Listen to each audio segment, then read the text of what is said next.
¿Qué tal? Buenas tardes. Estamos a todas las personas que nos ven por redes sociales. Vamos a compartir conocimiento que viene de Dios. Pues primeramente que nada, vamos a tocar un tema que tiene que ver con tocar fondo. ¿Qué entienden o qué entendemos cuando a una persona dice que tocó fondo? ¿Qué es lo que entendemos? ¿Que llegó al límite? ¿Algo más? ¿Que ya no puede más? ¿Qué es lo que vemos en esta imagen? Un hoyo, un pozo, una noria, dirían algunos que semos de rancho, dijo el otro. Pero sí, exactamente lo que estamos viendo, un pozo precisamente pues, que no tiene como tal fondo. Ahora, si yo te pidiera que me dijeras o que me midieras cuánto tiene de profundo este pozo, ¿cómo le harías? Algunos dirían, bueno, pues amarraría una piedra a una cuerda y le aventara. Eso podría ser uno. Hay otros más acá que con alguna resonancia magnética, una resonancia de medida láser pudiera ser también, ¿verdad? Esos son los más profesionales. Pero ahora, si te dijera, a ver, aviéntate, a ver cuánto mide, ¿te aventarías o no te aventarías? Pues yo creo que no, ¿verdad? Obviamente. Yo creo que nadie lo haría. Entonces, ¿por qué nosotros repetimos conductas cuando nos dicen que son malas conductas? Te lo pongo en el claro ejemplo de las sustancias o el consumo de sustancias. Porque desde los anuncios esos de vive sin drogas y todo eso, yo sabía que era una mala conducta, que podía marcar mi vida y aún así lo hice. ¿Sí me explico? Yo no necesitaba que me dijeran, oye, está bien profundo, ponte al tiro, pero sin embargo, ahora sí que me tocó comprobarlo por las malas. ¿Okay? Y vamos a hablar de algo que se llama la inconsciencia. Cuando la inconsciencia domina, o en este caso, el dominio de la inconsciencia. ¿Ok? Aquí podemos ver una persona que claramente, digamos que no le importa su seguridad porque está al borde de caer por un lugar muy alto, ¿verdad? No sé si alcancen a apreciarlo en la imagen, ¿verdad? Ahora, una persona que carece de conciencia no puede medir bien las consecuencias de sus actos. ¿Ok? Esta persona que no mide la consecuencia de sus actos, estamos hablando de una persona común y corriente. Acuérdense que cuando una persona consume sustancias, el lóbulo frontal queda como adormecido, y más cuando es en una persona en fases de adolescencia o de juventud, pues eso queda todavía más marcado, porque ya de por sí naturalmente el lóbulo frontal no se ha desarrollado todavía, entonces menos va a poder medir las consecuencias. Ahora, cuando vive o le toca vivir una consecuencia en su vida, normalmente eso lo encubre con algo que se llama negación. ¿Ok? Si le llega a pasar algo, si lo llegan, digamos, a agarrar la policía, si estuvo en un pleito, si le encontraron una sustancia en la mochila, o hablando de otro tipo de comportamientos, digamos que le llegaron a encontrar en el teléfono pornografía, o le llegaron a lo mejor pues a decir, oye, no te conviene estar en esta situación de pareja porque es una relación muy tóxica. Todo eso lo encubren con negación. Yo lo llegué a encubrir con negación. No, es que nada más salía con mis amigos y pues ellos estaban peleando y pues ni modo me tuve que meter. No. Y esto es claramente una manera de seguir con la conducta, ¿verdad?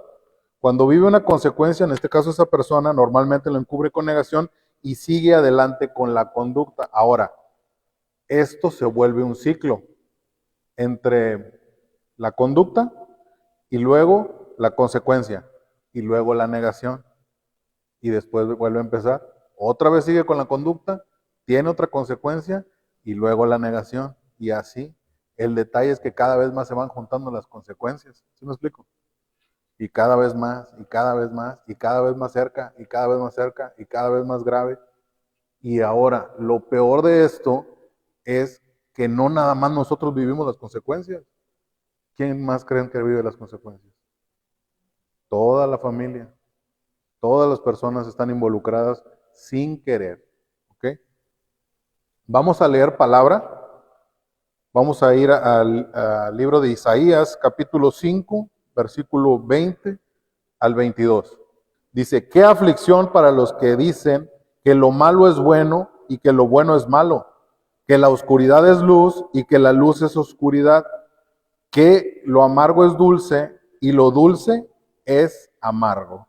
Ok, aquí está, por poner un ejemplo, estamos viendo una persona que tiene todo traschocado, tiene como que los cables cuatrapeados, ¿verdad? Obviamente eso lo hace también el tema de la negación.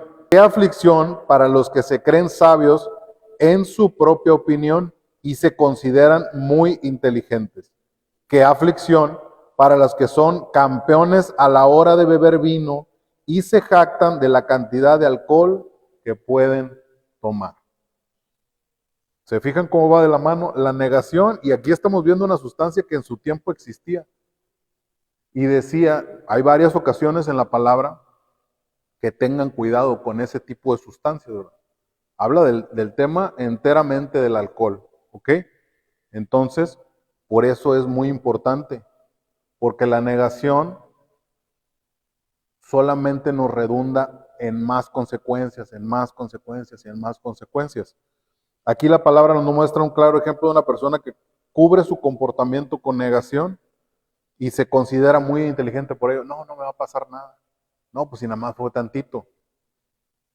Y sigue viviendo esas consecuencias. ¿Qué podemos ver en esta imagen aquí? Como estamos viendo. ¿Cómo creen que está esa muchacha? ¿Está contenta? ¿Está feliz?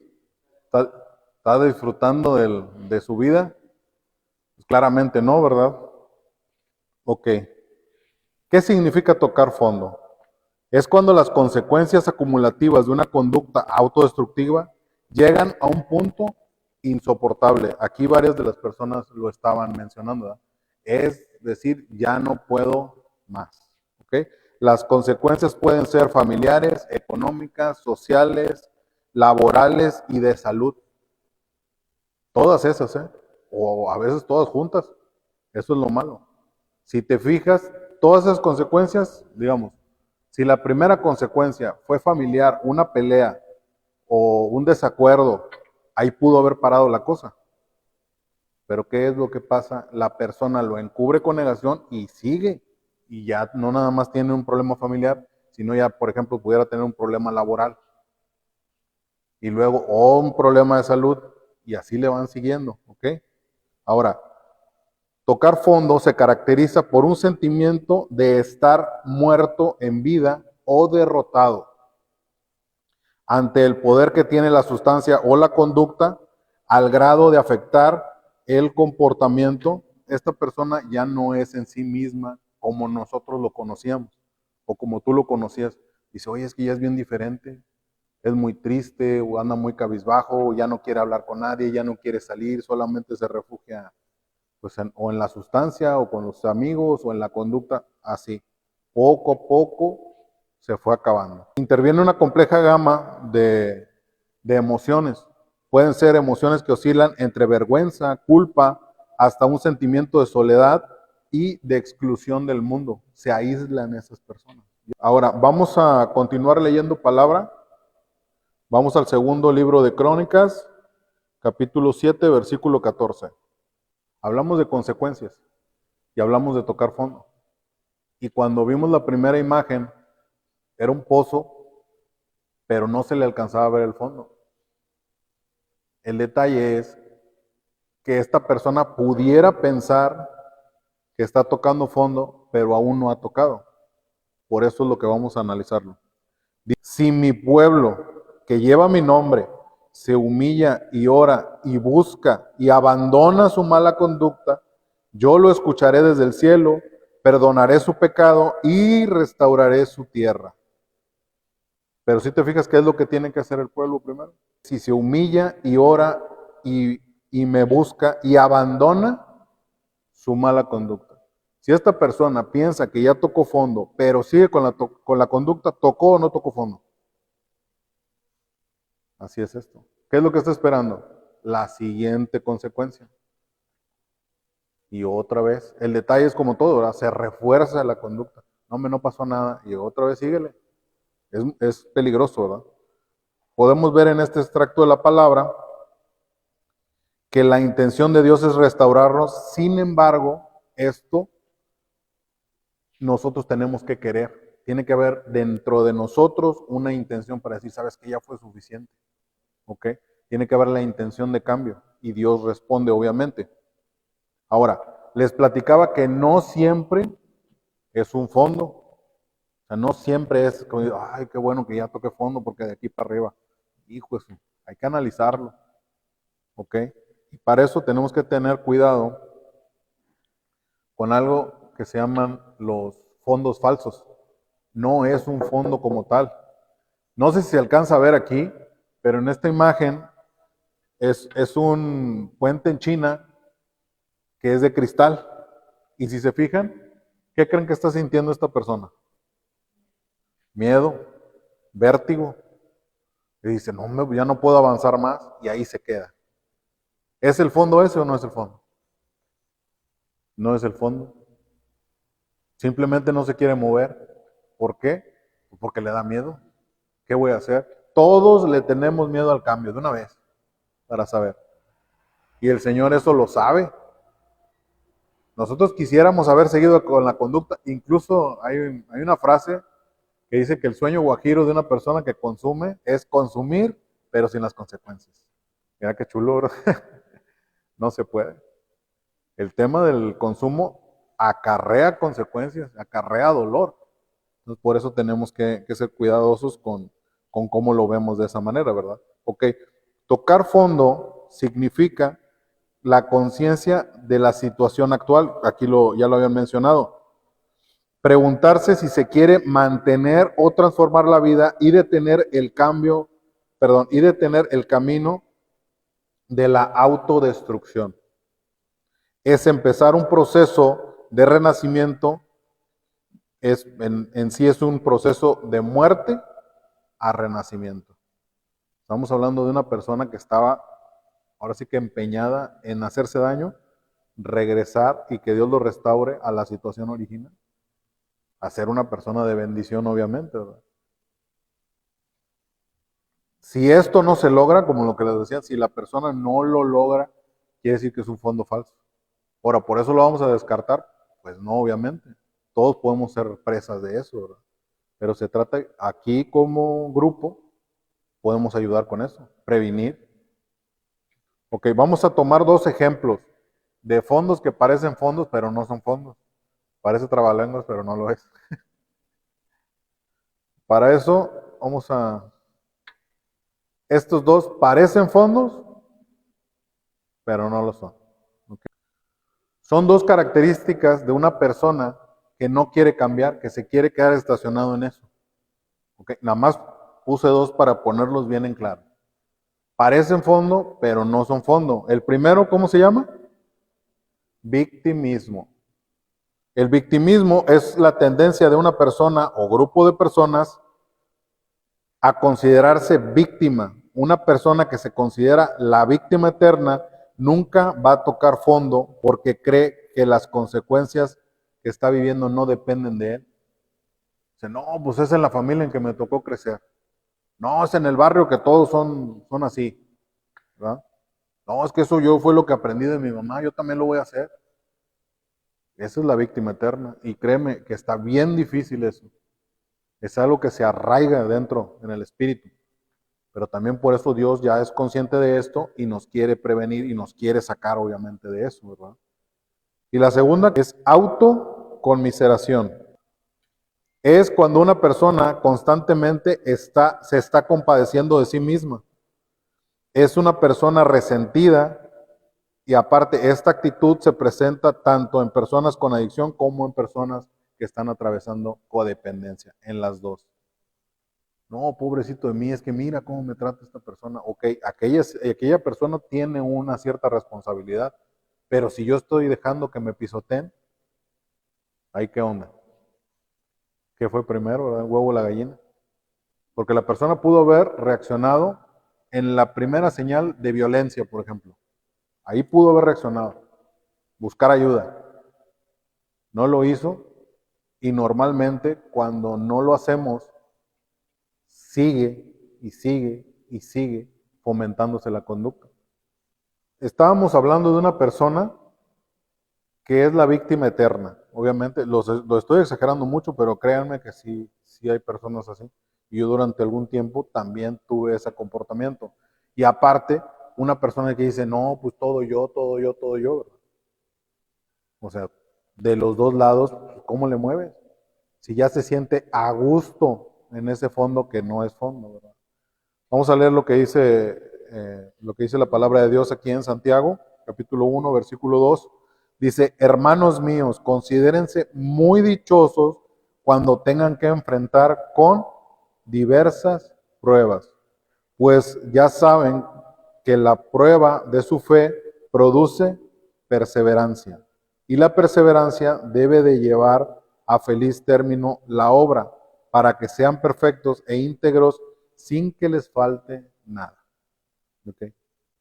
Cuando tú sabes que estás pasando, en este caso, por diversas pruebas, pero que Dios lo que tiene, la intención es de bendecirte, vas a dejar de ser víctima, vas a confiar en Dios. Cuando sabes que, por ejemplo, Dios te está acompañando durante todo el proceso y si las otras personas pues no te quieren acompañar, pero Dios sí, pues más fácil le entras, ¿verdad? A lo que es de Dios. Y Dios respalda, esa es la ventaja, que no necesariamente nosotros nos lo estamos aventando así nomás poniendo el pecho de frente. No, al contrario, es Dios el que nos está llevando de victoria a victoria y de gloria en gloria.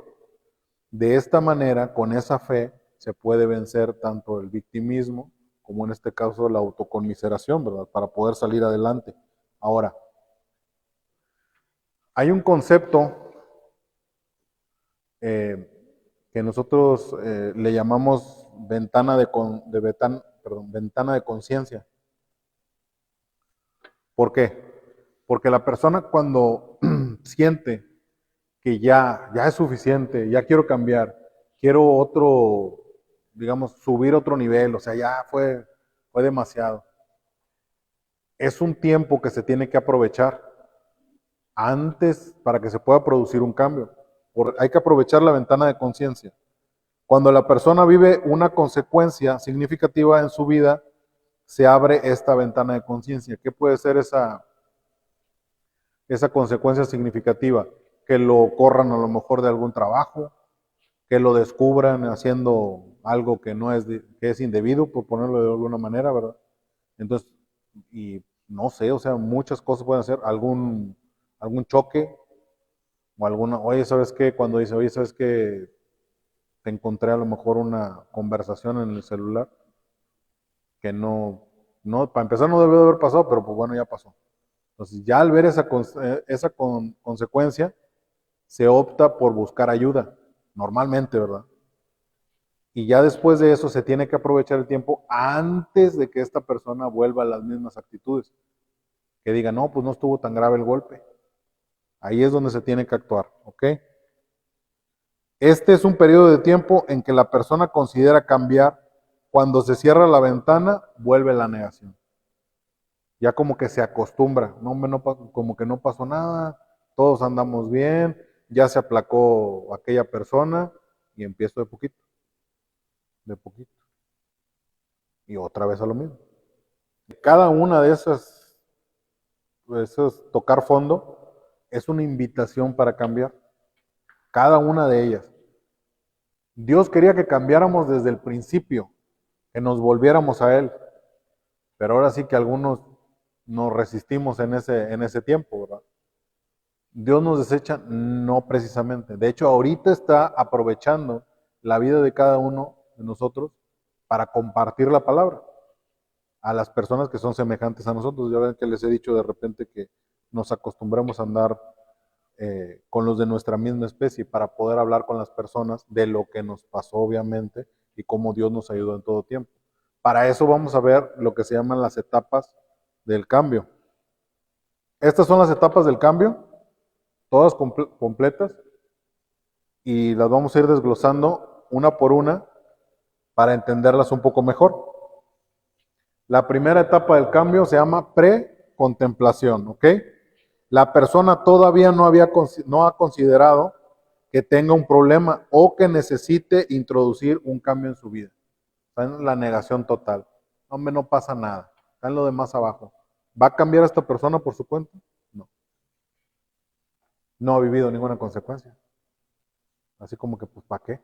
¿Verdad? La siguiente etapa de cambio se llama contemplación. La persona considera y rechaza el cambio a la vez. Se siente ambivalente. Aunque es consciente del problema, la balanza que recoge los motivos para cambiar y los motivos para continuar igual está muy equilibrada. O sea, como que sí, pero no. Pero sí, pero no. Ya lo considera, pero a la misma vez dice, no, hombre, pues a lo mejor me lo estoy tomando muy en serio. A lo mejor nada más necesito bajarle a la dosis, por ponerle un ejemplo, ¿verdad? Pero nunca ha funcionado eso, para ser muy sinceros, ¿ok? Y ahora lo vamos a empatar esto con palabra, obviamente. Vamos a volver al libro de Santiago, capítulo 1, versículo 8. Estábamos hablando en la etapa de contemplación de una persona como que sí quiere cambiar, pero pues a la vez como que no quiere. Y como que sí quiere y como que no quiere, como que no pasa nada. Y aquí fíjate lo importante que es compararlo con la palabra. Dice, el hombre de doble ánimo es inconstante en todos sus caminos, no nada más en cambiar. Si tiene un negocio, también es inconstante en los negocios. En los temas familiares, también es inconstante en los temas familiares. En sus relaciones interpersonales, también es inconstante en sus relaciones interpersonales. En sus finanzas, también es inconstante en sus finanzas. En todo. ¿Por qué? Porque no ha tomado una decisión, ¿ok? Es eso precisamente. Y es a lo que Dios nos está llevando, a tomar una decisión. Muy bien, continuamos con la siguiente etapa. Se llama preparación. También llamada etapa de determinación o de decisión. Es lo que estábamos hablando ahorita. La persona está muy motivada hacia el cambio. En caso de no conseguir que la persona avance a la etapa, a la siguiente que se llama acción, esta retrocederá a la etapa anterior. Es como la persona que acaba de tener una consecuencia grave y empieza y recibe ayuda y anda bien animosa, pero pues nada más se le baja el ánimo o la emoción y se regresa a lo mismo. ¿Quieres que te lo ponga bíblicamente? Se regresa a Egipto, a lo que conocía. ¿Por qué? Mira, pasar por algo nuevo como esto es como pasar por un desierto. ¿Sí me explico? Igual que el pueblo de Israel. A las personas les daba miedo pasar por el desierto. ¿Y qué vamos a hacer? Oye, ¿y luego? ¿Qué vamos a comer? ¿Y qué era lo que hacían? Volver a lo que ya conocían. Siempre les llamó la atención. Nosotros también. Si estamos aquí y de repente sale un problema, la cuestión es, aquí es donde Dios te lleva a decidir si seguirlo a Él o regresarte a lo mismo. Si decides, o bíblicamente dice, ante ti pongo el bien y el mal, y hay una parte allí también en el Pentateuco, no sé en cuál de los 5 libros, pero dice, ojalá y escogieras el bien, y te da un montón de características de cuando nosotros escogemos el bien. ¿Ok? Esa es la etapa de preparación. Ahora, vamos a la etapa de acción. La persona se implica en acciones que le llevarán a un cambio, por lo que el objetivo es cambiar el problema que se desea resolver. Ya la persona ya se puso a hacer algo. ¿Qué acciones pueden ser? Te voy a dar una lista breve. Por ejemplo, pedir ayuda. Esa ya es una acción. Esa ya tal cual. Levantar la mano, ¿sabes qué? Yo no puedo, necesito ayuda. Otra, acudir a terapia o a consejería. También es una acción, es una buena acción también. Integrarse a un grupo de ayuda como este. Esa es una excelente acción. Sobre todo poniendo a Dios por delante. Dejar de frecuentar los lugares que solíamos frecuentar, excelente acción. ¿Cuesta? Sí, cuesta. Dejar de ver a las personas con las que nosotros nos involucrábamos y que nos llevaban a esas caídas, excelente acción. ¿Te fijas? Cuando acumulas esas acciones, Dios te va dando un avance. Ya no son 40 años en el desierto, ponle que ya nada más faltan 39, pero ya faltan menos. ¿Ok? Muy bien. Después de la etapa de acción, y cuando ya hay un avance, viene otra etapa que se llama mantenimiento. Quiere decir que se intenta mantener en el tiempo el cambio conseguido en la etapa de acción y prevenir recaídas. Aquí de una vez te lo pongo. En este esquema dice que la recaída es que viene inherente en el proceso. O sea, que viene junto con pegado. Ahora, ¿para Dios habrá recaídas? Es pregunta. ¿Ustedes creen que cuando Dios hace algo también habrá recaídas? Yo creo que no, sinceramente. Porque dicen, no, es que el proceso también incluye las recaídas. Pues según tu fe te será hecho, ¿verdad? En el momento en que tú declaras, ¿sabes qué? El Señor me quitó la sustancia de una vez y para siempre. Ahí no le dejes lugar a duda. ¿Por dónde entra el diablo si le cerraste todas las puertas? Yo así me lo manejé. Aunque quiera, Dios no me va a permitir volver a tocar la sustancia. Ahí es donde nosotros nos diferenciamos del resto, ¿ok? Ahora, ¿qué hablamos con mantenimiento? La pasada era acción, poner nuestra fe en acción. Y el mantenimiento son las, ¿cómo te diré? Son los frutos de esa acción. Te puedo decir, por ejemplo, el mantenimiento puede ser el servicio a Dios, estar tan involucrado en la obra de Dios que yo creo que ya lo demás hace cuenta como que se te olvida. O es que tienes broncas y esto y lo otro. Pues sí, pero pues ahorita aquí andamos haciendo otra cosa. Tu mentalidad cambia totalmente. Y ahorita nada más para compartirles, les tocó servir ahorita. Y eso también es parte del mantenimiento. De nosotros poner nuestra vida en disposición a Dios. Todos queremos cambiar, obviamente. Queremos estar mejor. Incluso alguna vez una persona dijo, no tires la semilla o no siembres así como sin esperar nada a cambio. Porque ni siquiera un agricultor lo hace. Un agricultor sabe si la tierra está buena o si la tierra no está buena. ¿Ok? Sabe si es temporada buena o no es temporada buena. Y también si la semilla es buena o no es buena semilla, ¿verdad? O sea, todos esos factores involucran tener un fruto o no tener un fruto, o sea, en determinado tiempo, ¿verdad? De que se va a dar, obviamente. Y ahora, para nosotros es lo mismo. Dios también dice, los tiempos de Dios son perfectos. Yo les he dicho eso, que aprovechen para hacer cambios cuando están bien, no cuando traemos aquí, como que me dice el mecate muy junto. No, queremos hacer, cuando acabamos de tener una consecuencia, no, ahí no se puede. Dices, oye, mira, he estado mucho mejor, en la casa vamos bien, a lo mejor tenemos necesidades como todo mundo, pero estamos bien, ahí hay que hacer cambios. Dios nos está invitando todos los días a hacer cambios en nuestra vida, pero no vamos a aprovechar o no sería más lógico pensar hacer este tipo de cambios cuando la temporada es favorable, en lugar de que cuando ya vamos a contratiempo, por ponerlo de cierta manera, ¿verdad? Vamos a leer palabra. Si se fijan, casi que el protagonismo se lo llevó Santiago, así que léanlo. A la siguiente semana son 5 capítulos, ¿eh? Y ahorita se lo digo a los chavos, en general, ¿verdad? Santiago es como si hablaras con un camarada. O sea, como si te habla bien directo. Cuando habla de la lengua, por ejemplo, la lengua es un fuego maligno que lo enciende el infierno. Y ay, Jesús, es que sí es cierto. Y así con la misma lengua que bendices a Dios, también puedes maldecir a una persona. Es muy, muy directo, Santiago. Son 5 capítulos, están cortitos, pero es mucha, mucha sabiduría de parte de Dios, obviamente, ¿verdad? Entonces, léanlo. Ok, vamos aquí al libro de Santiago, capítulo 2, versículo 14.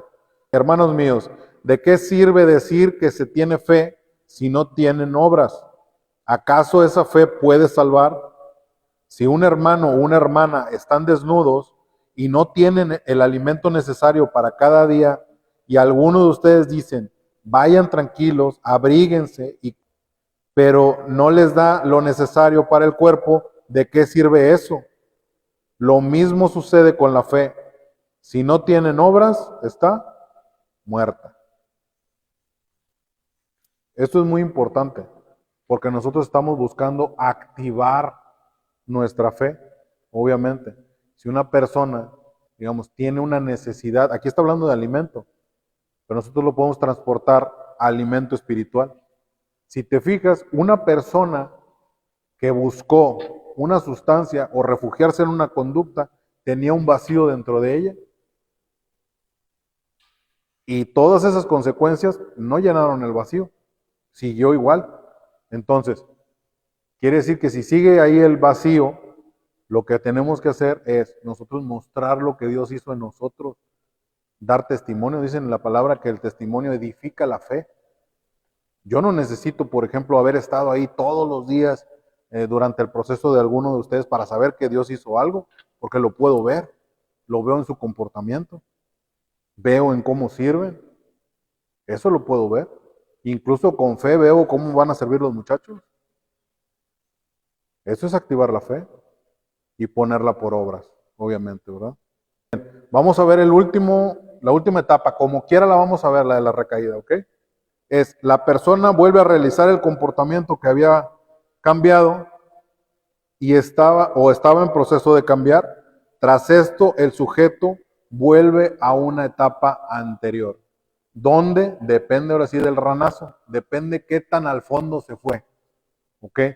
No nada más hay recaídas en consumo, hay recaídas emocionales, recaídas en conducta. Entonces, hay otro tipo de recaídas. ¿Qué es lo que tenemos que hacer? Ver a la persona. Con el comportamiento me puede decir, oye, es que se está distanciando, algo le está pasando. ¿Por qué? Porque yo así lo hacía.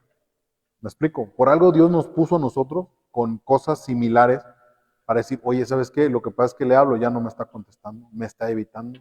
Le pregunto, y no es por andar de metiche, ¿verdad? Pero es simplemente, digo, si Dios nos puso aquí por algo, pues lógicamente es para, dice la misma palabra, ayudarnos los unos a los otros. Si no, se va a hacer un club social y estaría bien padre, pero no creo que Dios quiera hacer eso. ¿Me explico?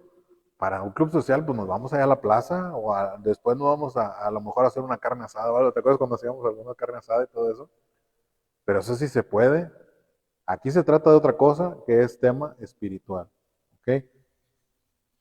Nuestra labor es motivar y consolar a la persona para que su regresión, en este caso en el proceso, no sea en una etapa lo más cercana posible. ¿Ok? Tuvo una regresión, cayó. No por eso lo voy a juzgar. No por eso voy a intentar, ¿cómo te diré? Decir, no, hombre, qué gacho, mira, él se fue y nos dejó a todos botados y no sé qué. No. Una, porque yo creo que no está en nuestros corazones. Por algo Dios nos puso el corazón que nos puso, obviamente. Y dos, se trata de poderlos levantar y que aprendan del proceso. No precisamente nada más, oye, si ya está en el suelo, incluso cuando les decían así, bueno, los que fuimos a escuela pública, ¿verdad? Si, oye, ya está en el suelo, no lo patees tampoco, ¿verdad? Simplemente, ¿verdad? ¿Para qué le das unas patadas y ya está en el suelo? Muy bien, la palabra de Dios nos dice, estamos en la primera carta de los Corintios, capítulo 10, versículo 13, dice, ustedes no han pasado ninguna prueba que no sea humanamente soportable. ¿Te das cuenta que aquí nos pone a todos en la misma circunstancia? Dice, oye, todos hemos pasado pruebas, pero ninguno, digamos, gracias a Dios, ninguno ha pasado, por ejemplo, una como la de Jacob o como la de Cristo, menos. Y pueden ustedes confiar en Dios que no los dejará sufrir pruebas más duras de lo que pueden soportar. Por el contrario, cuando llegue la prueba, Dios les dará también la manera de salir de ella para que puedan soportarla. ¿Te fijas cómo Dios ya es bueno? Que a lo mejor esa prueba, para empezar, ¿quién se metió en esa prueba? Como que no entró bien a bien. ¿Quién fue el que se metió en esa prueba para empezar? Yo solito. A mí no me pusieron una pistola. A ver, consúmale. No me pusieron una pistola para consumir. A ver, haga esto. No. Sin embargo, yo lo hice. ¿Por qué? A lo mejor por vacíos que tenía. A lo mejor para que no me sacaran del grupo de amigos, por ejemplo. O a lo mejor porque eran las únicas personas que conocía. O a lo mejor porque mi familia. Pero llega un punto, ¿qué te diré? Que ya si tú quieres excusas o esos argumentos, quedan de lado. ¿Por qué? Porque ya no quiero ser más la víctima y porque tampoco quiero estar consecuentando mi conducta. Tampoco quiero autoconmiserarme, pobrecito de mí. No, de una vez entrarle.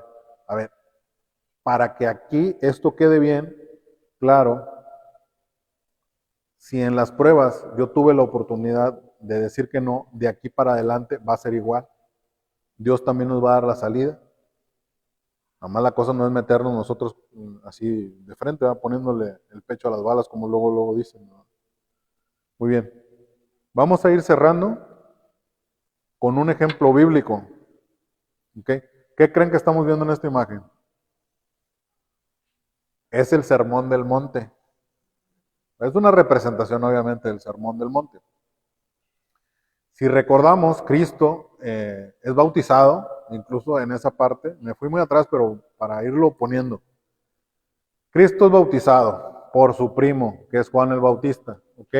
Y en ese momento, el Espíritu de Dios baja en forma corpórea, en forma de paloma, algunos lo vieron así.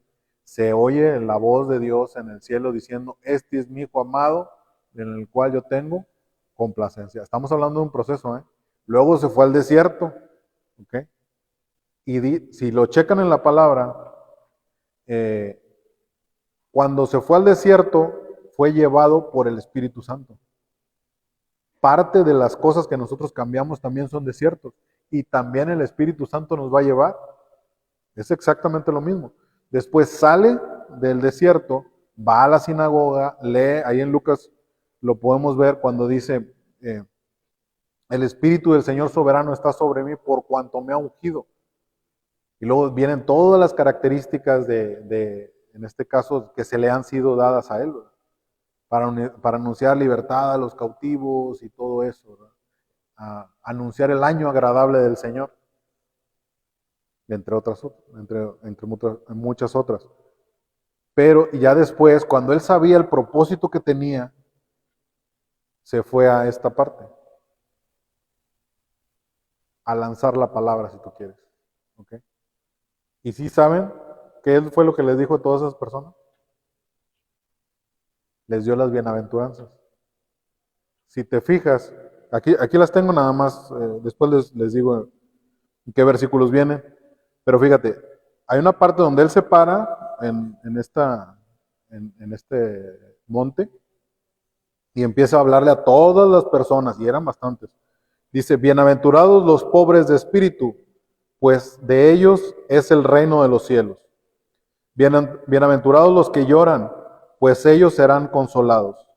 Bienaventurados los humildes, pues ellos heredarán la tierra. Bienaventurados los que tienen hambre y sed de justicia, pues ellos serán saciados. Bienaventurados los misericordiosos, pues ellos recibirán misericordia. Bienaventurados los limpios de corazón, pues ellos verán a Dios. Bienaventurados los que procuran la paz, pues ellos serán llamados hijos de Dios. Bienaventurados aquellos que han sido perseguidos por causa de la justicia, pues de ellos es el reino de los cielos. Ok, ¿a qué voy con esto? Le hablaba a cada una de las necesidades de las personas. Si te fijan, eran personas que también querían cambiar algo en su vida. Si aquí te lo pongo así nada más, una persona pobre en su espíritu es ahora una persona que pudiera estar en depresión o una persona que pudiera estar en ansiedad. Y ya desde ese entonces Cristo le hablaba a ellos como una manera de ver a personas que ya habían tocado un fondo, que ya no querían estar así, obviamente. Cuando dice bienaventurados los que lloran, aquí hablamos más de depresión o de temas ya que vienen muy arraigados en el alma. Bienaventurados los humildes, pues personas a lo mejor en una condición pues muy precaria, ¿verdad? Pudiera ser también. Y como eso, bienaventurados los que tienen hambre y sed de justicia. O sea, todos los días vemos en las noticias cosas que están pasando que claramente son una injusticia. Y desde ese entonces Dios les hablaba a través de Jesús a las personas, ¿verdad? ¿Ok? Esto es muy importante, porque de igual manera nosotros cuando llevemos la palabra también vamos a hablar de ese tipo de personas, ¿verdad? Ahora, vamos a cerrar leyendo palabra. Estamos en Mateo capítulo 5, Versículo 11 y 12. Bienaventurados serán ustedes cuando por mi causa los insulten y persigan, y mientan y digan contra ustedes toda clase de mal. Gócense y alégrense, porque en los cielos ya tienen ustedes un gran galardón, pues así persiguieron a los profetas. Si nos acordamos, los profetas eran personas que hablaban de parte de Dios a las personas, a las demás, y aún así los perseguían. ¿Por qué toma relevancia esto? Porque incluso hay veces que nos dicen, oye, pues ¿para qué vas a ese lugar si tú te ves muy bien? ¿O por qué haces esto? ¿O por qué te metes tanto en la iglesia? ¿O por qué esto y lo otro? Pues siempre hay un pero ahí. Ahora, no me digan que de repente no nos levantan falsos. Ahorita que estábamos hablando precisamente de eso. Algunos piensan que lo que nosotros hacemos es, ¿cómo te diré? Es poco menos que peculiar. O que no está bien hecho, o que se tiene que hacer de una forma o de otra forma. Pues no, ¿verdad? Entonces, no va a faltar la persona que se incomode o que diga, no, que así no son las cosas, o que intente dividir, o que no, que así se tienen que hacer las cosas, y si no, mira que esto y que lo otro. Eso sí, o que trate de invadir un territorio, o trate de tomarse ciertas licencias que no deberían de ser, ¿verdad? Todo eso Dios lo pone, en este caso en Jesucristo. Tú dale, sigue compartiendo la palabra, ve por el perdido, por cada una de esas personas que está en desgracia. Nosotros, gracias a Dios, ya estamos aquí. ¿Y aquellos? ¿Qué oportunidad tienen? ¿Qué van a hacer? Eso es a lo que voy. Y digo, doy gracias a Dios por sus vidas que pusieron de su tiempo y su vida al servicio de Dios, porque esto va a seguir. Esto va a seguir para que nosotros mismos seamos ese reflejo, ¿verdad? Ahora, pues a veces a las personas no nos gustarán los métodos que nosotros tenemos o hablarán mal de nosotros por lo que estamos haciendo, obviamente, pero el propósito de que Dios nos dio, ese se va a cumplir. Y ahora sí que mientras no se cumpla ese propósito, pues nosotros aquí vamos a seguir, ¿verdad? Hasta que se cumpla.